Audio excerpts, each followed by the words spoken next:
Hi, I'm Derek from ShelterTech. Jesse mentioned we build products for the homeless and underserved communities of San Francisco. We were founded in 2015 by Darcel Jackson.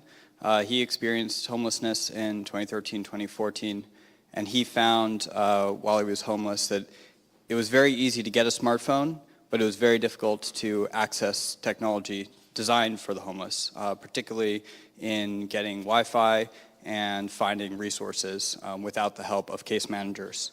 Our primary market is obviously homeless in San Francisco. There are an estimated between 6,500 and 10,000 people experiencing homelessness right now.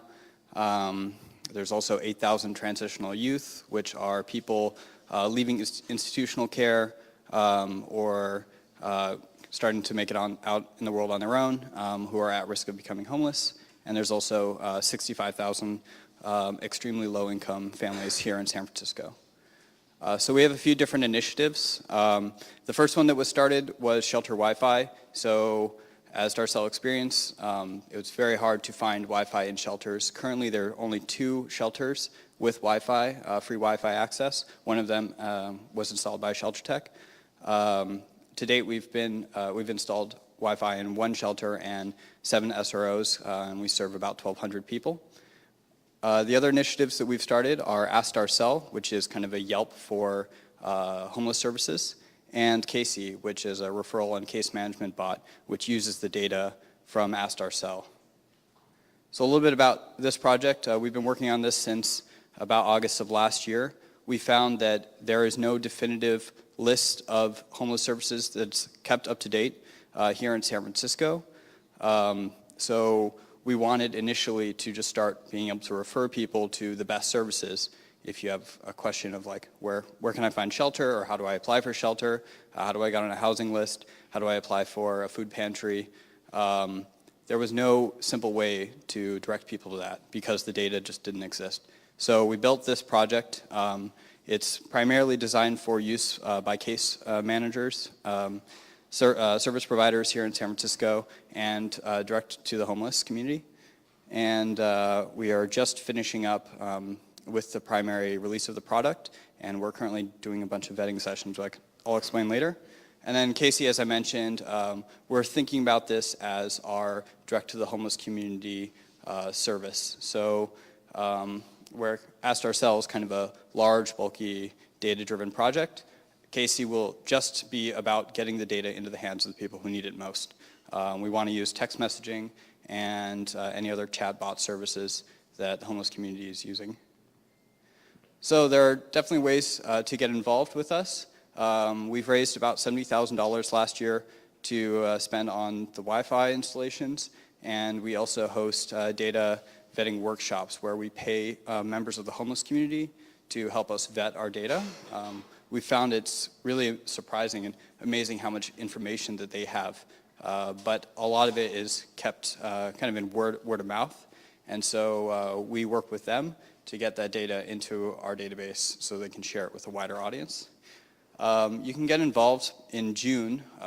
Every weekend in June, we'll be hosting vetting events, and what we were looking for is volunteers to come and speak with the homeless, help them with data entry, do a little bit of digital literacy training, and improving our database. We're also looking for more full-time type volunteers, so we're an all-volunteer organization. We have about 15 people working on the project, and we're looking for developers, usability testers who can work with us and work with the homeless community as well as with service providers in the city, and building up more partnerships so we can improve distribution. And thank you very much.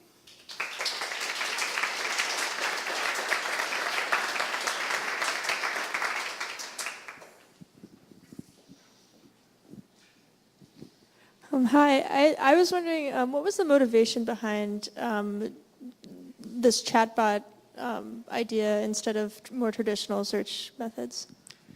So digital literacy is definitely a problem.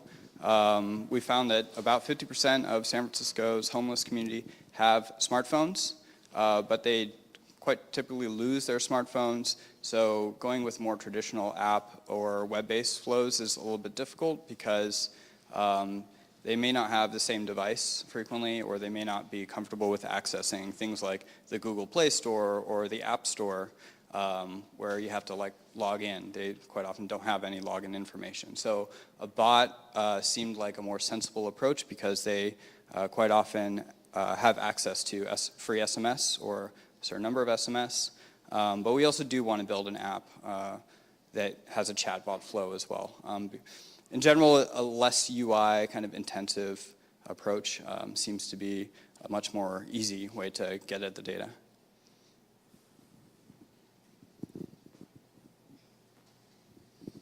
Hey, cool project. 2 questions. You're looking for developers. What's your stack? On the front end, we're React and React Native. On the back end, I know we have Ruby. Sorry, I'm not a developer. Cool, fair enough. And second thing, do you do anything with, I guess, sort of real-time data? An example being, I don't know, if shelters have a certain number of beds for the night, do you have things where, for example, the people who run that shelter could post that on the app and keep that updated in real time?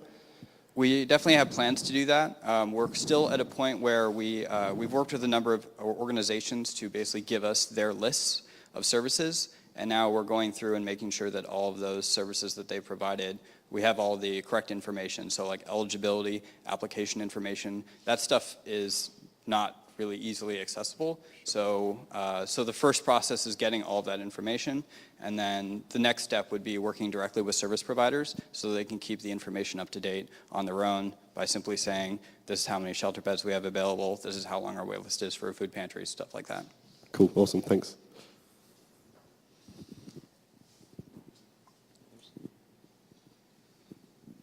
Any questions?